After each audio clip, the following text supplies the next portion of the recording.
may nag-akit bahay sa inyo nang malis kayo ng lola mo. Tapos sabi ng mga akit bahay, bigla raw parang sinepresa sila at nagka-party sa bahay nyo.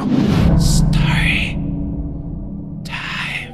Ako si Dea, taga City of Naga, Cebu ako. Ang kwento ko ay tungkol sa bahay ng lola ko. Maraming nakapagsabi na yung bahay ng lola ko. Parati daw may nagpapakitang iba't ibang elemento o espiritu. Ito yung karanasan ko nung 10 taong gulang pa lang ako. Hindi ko kasi talaga ito makakalimutan eh. 3 yung kwarto sa bahay ni lola. Ang 2 kwarto nasa may bandang sala namin. At yung kwarto sa may bandang kusina ay ginawa ng bodega. Ako na lang pala ang kasama ni lola kasi patay na ang lolo ko. Anak lang ako sa labas at ako yung unang apo nila. At meron kaming paupahan na maliliit na bahay na katabi rin ng bahay ni lola.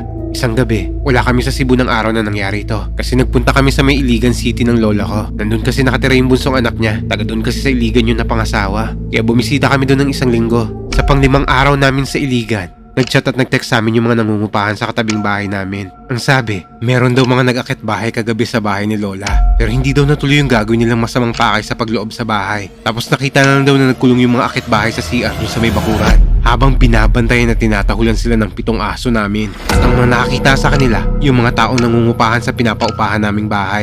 Tumawag daw sila kaagad ng pulis. Ayon sa salaysay na nakuha ng mga pulis sa 5 akit bahay, parati raw nilang tinitignan yung bahay namin. 3 araw na raw nilang minamanmanan to.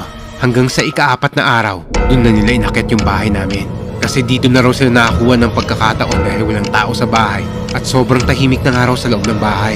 Pero nung nakaakyat at nakapasok na raw sila sa bakuran namin, may animoy kakaiba raw na nangyari. Bigla daw nagkatao sa loob ng bahay. Para daw may nagsasayawan at may nagkakantahan. Bigla raw parami yung naririnig at nakikita nilang mga tao sa loob nito. Bigla raw nagliwanag ng sobra yung bahay namin. At maya-maya pa raw, nakikita na nila yung mga tao sa loob. Mga iba't ibang nilalang at spirito raw yun. Suot daw ang mga lumang kasuotan. At kaya raw sila nagtago sa CR namin. Kasi nakakita raw sila ng tren na papalapit sa kanila.